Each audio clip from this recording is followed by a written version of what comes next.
নমস্কার বন্ধুরা, আপনাদের সকলকে স্বাগত জানিয়ে ভিডিওটা শুরু করছি। আজকে আপনাদের দেখাতে চলেছি ঘরোয়া পদ্ধতিতে আপনারা কিভাবে বিরিয়ানি রান্না করবেন সেটাই আমি দেখাবো। আমি চিকেনটা ভালো করে ধুয়ে জল ঝরিয়ে রেখেছি, আর নিয়ে নিয়েছি বাসমতি চাল, যেটা আমি ভালো করে ধুয়ে আর ভিজিয়ে রেখেছি।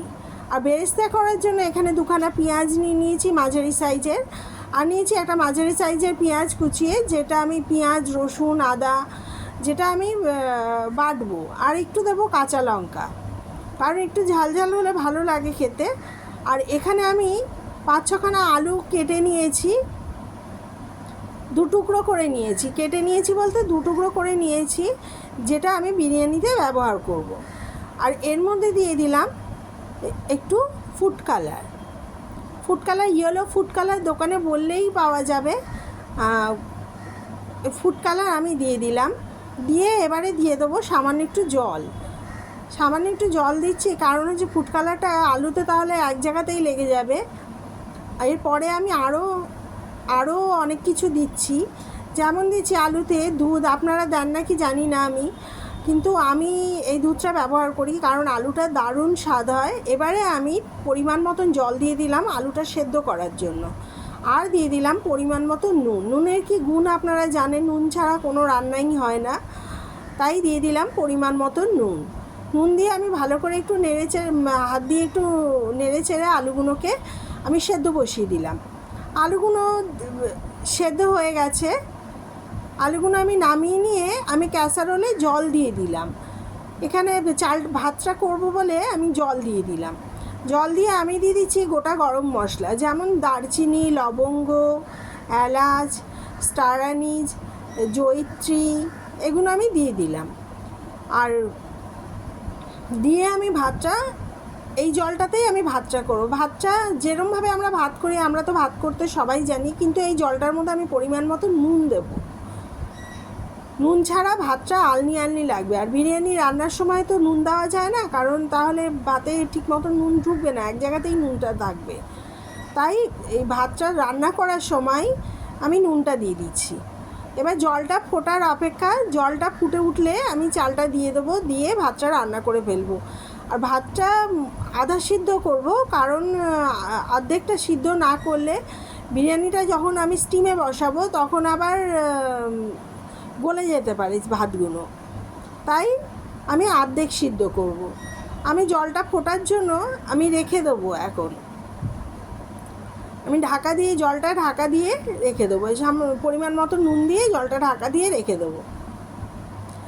এই ঘরোয়া পদ্ধতিতে বিরিয়ানিটা খেতে অসাধারণ হয়। আমি ছেলেকে বলেছিলাম একটু অন্যরকম করে বিরিয়ানি বানাই, আমার ছেলে বলল না, তুমি যেরকম বানাও ঠিক সেরকমভাবেই বানাবে, ওটাই আমার খেতে ভালো লাগে।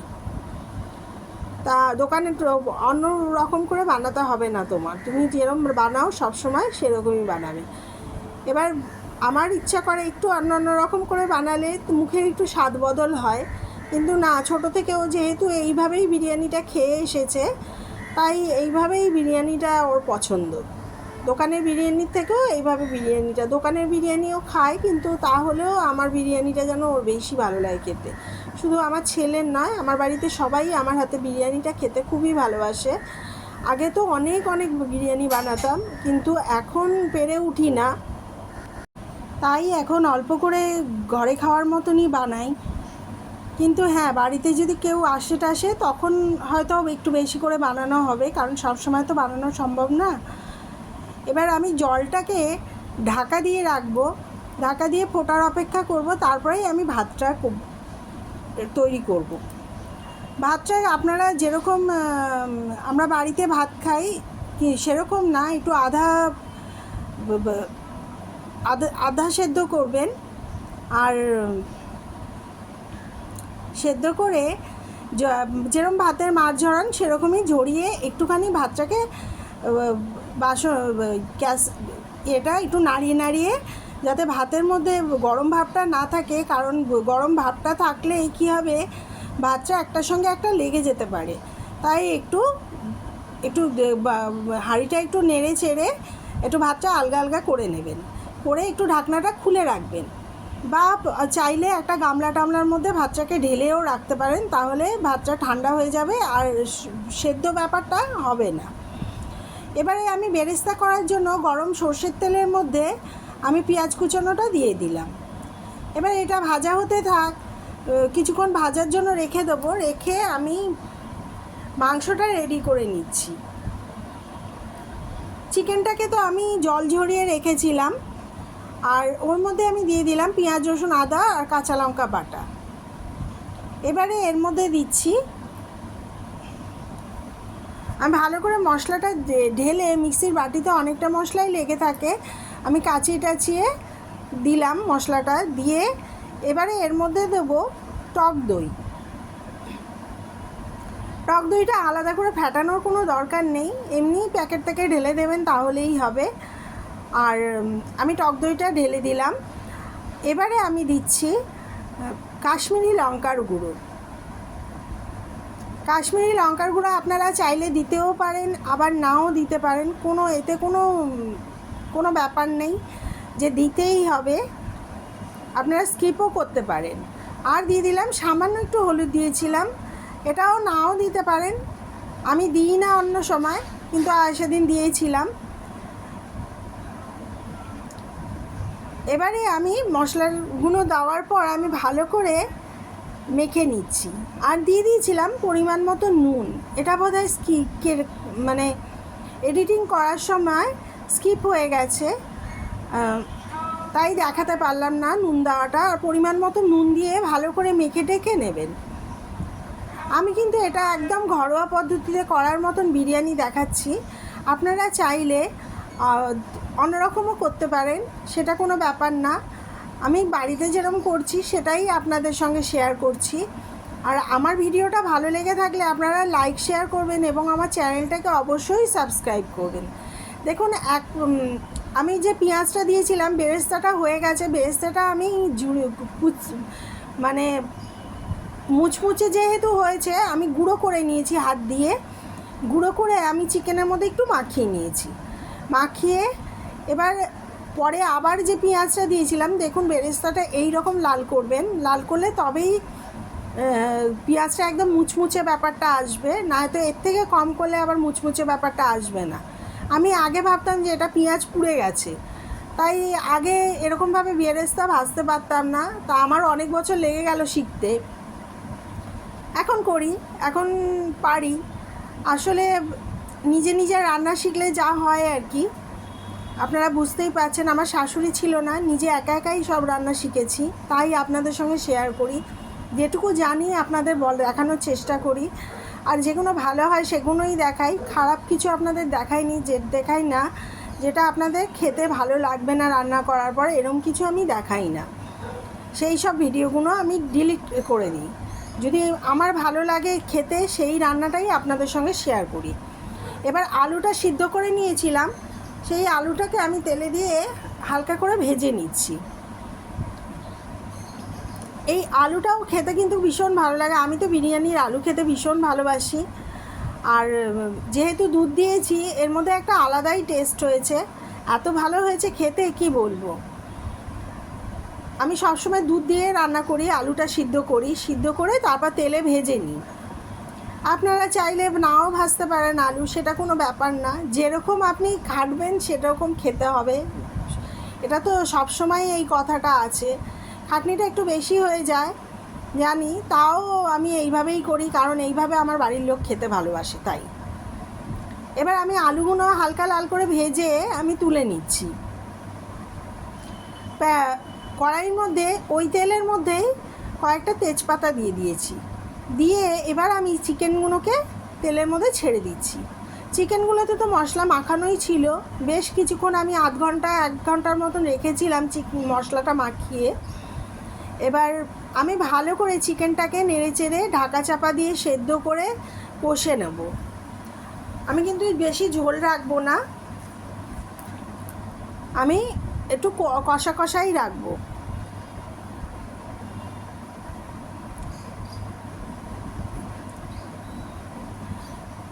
আমি পুরো মশলাটা বাটি থেকে কাচিয়ে কড়ার মধ্যে দিয়ে দিলাম, দিয়ে এবারে ভালো করে নেড়ে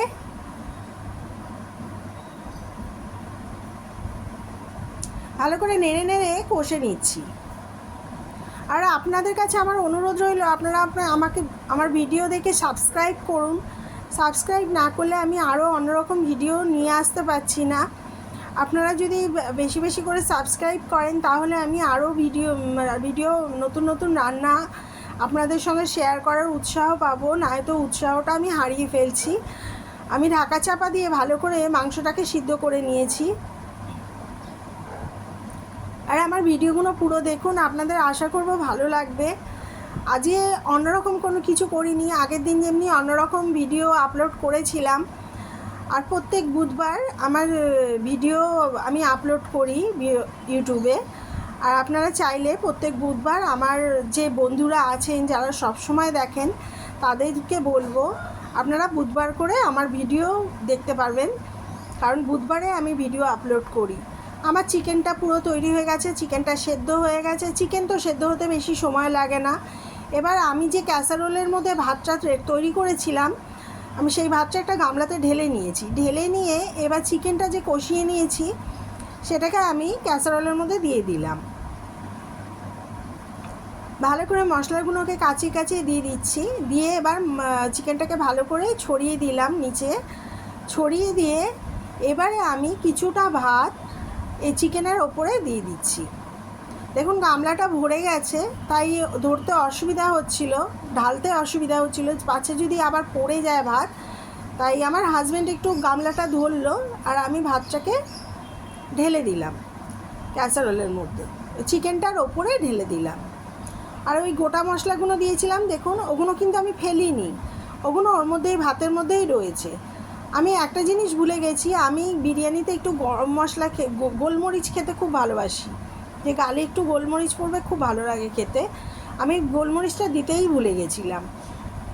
আর আসলে ভিডিও করার জন্য যে একবার মোবাইলের দিকে একবার রান্নার দিকে দুদিকে মনটা যেহেতু ডিভাইড হয়ে যায়, দুদিকে একসঙ্গে সমানভাবে মানে যে কোনো একটা নিয়ে কাজ করলে কি হয়, একদিকেই মনটা থাকে। এবার আমি ক্যামেরাটাও হ্যান্ডেল করছি, আমি রান্নাটাও করছি, এবার দুদিকটা ঠিক করে সামলিয়ে উঠতে পারি না। এবার কোনো ভুলভ্রান্তি হয়ে থাকলে আপনারা আমাকে ক্ষমা করে দেবেন, কারণ অনেক কিছু অনেক সময় দেখিয়ে উঠতে পারি না, ভুলে যাই বা ভুল হয়ে যায়, আপনারা আমাকে ক্ষমা করে দেবেন। তাই এবারে আমি দিয়ে দিলাম ভাতটা দেওয়ার পর দিলাম আলু, বেরেস্তা, আর দিয়ে দিচ্ছি একটু বিরিয়ানির মশলা। আমি এখানে প্যাকেটের মশলা ব্যবহার করেছি, আপনারা চাইলে বাড়িতে তৈরি করা মশলাও ব্যবহার করতে পারেন, কারণ প্যাকেটের মশলাতে অনেক কিছু বিরিয়ানির মশলা থাকে যেগুলো আমরা অনেকেই নাম জানি না। মোটামুটি কিছু মশলার নাম জানি, কিন্তু সব মশলার নাম জানি না। তাই আমি প্যাকেটের মশলাটাই ইউজ করি সব সময়, তাই সেটাই আপনাদের দেখালাম। এবার কোনো সময় ঘরে মশলা করে আপনাদের দেখাবো সে কী মশলা মানে কীভাবে মশলা করতে হয়। আর আমি দিয়ে দিলাম গোলাপ জল, 1 চামচ গোলাপ জল, 1 চামচ কেওড়ার জল দিয়ে আমি এর ওপর দিয়ে আবার ভাত দিয়ে দেবো। ভাতটা পুরোটাই ঢেলে দেবো এবারে, কারণ আর কোনো লেয়ার আমি করব না, কারণ নিচে একটা চিকেনের লেয়ার আছে, তারপরে ভাতের লেয়ার, তারপরে আলুর লেয়ার, তারপরে হলো আবার ভাত। তাই এমনিতেই আমার 4টে লেয়ার হয়ে গেল। আপনারা চাইলে আরও বেশি হলে রান্না করলে আরও বেশি লেয়ার করতে পারেন, কিন্তু আমি যেহেতু এখানে অল্প করছি তাই 4টে লেয়ার হলো। এবারে আমি এর ওপরে দিয়ে দেবো আবারও একটু গোলাপ জল আর কেওড়ার জল দেবো। আমি এখানে বেশি ব্যবহার করছি না, কিন্তু 1 চামচ করে দিচ্ছি, ছোট 1 চামচ করে দিচ্ছি।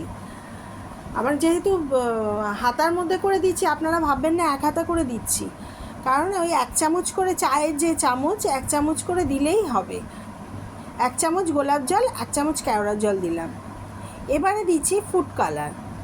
ফুড কালারটা আমি একটু আগেই দিয়ে ফেলেছি, কিন্তু ফুড কালারটা একটু পরে দেবেন আপনারা, দুধ দিয়ে দেওয়ার পরে দেবেন, আমি ভুল করে আগে দিয়ে ফেলেছি। এবার ফুড কালারটা আমি দিলাম যাতে বিরিয়ানিতে ওই 1-2 ভাত যেরম ইয়েলো হয়ে থাকে, সেটা খুব ভালো লাগে, দেখতে খুব ভালো লাগে। এবার আমি দিয়ে দিচ্ছি দুধটা। দুধ দেবেন 1 কাপের মতন দুধ দেবেন, খুব বেশি দুধ দেবেন না। এবার 1 কাপের মতন দুধ আমি ওই যেখানে যেখানে কালার দিয়েছি সেখানে কিন্তু দিইনি, যেখানে সাদা ভাত আছে সেখানেই আমি ঢেলে দিলাম। এই দুধটা আপনারা কালারটা ব্যবহার করার আগে দেওয়ার চেষ্টা করবেন। এবারে আমি দিয়ে দিচ্ছি আতর। এটা হচ্ছে মিঠে আতর, এটা বিরিয়ানির সুন্দর গন্ধটা আরও এনহ্যান্স করে। তাই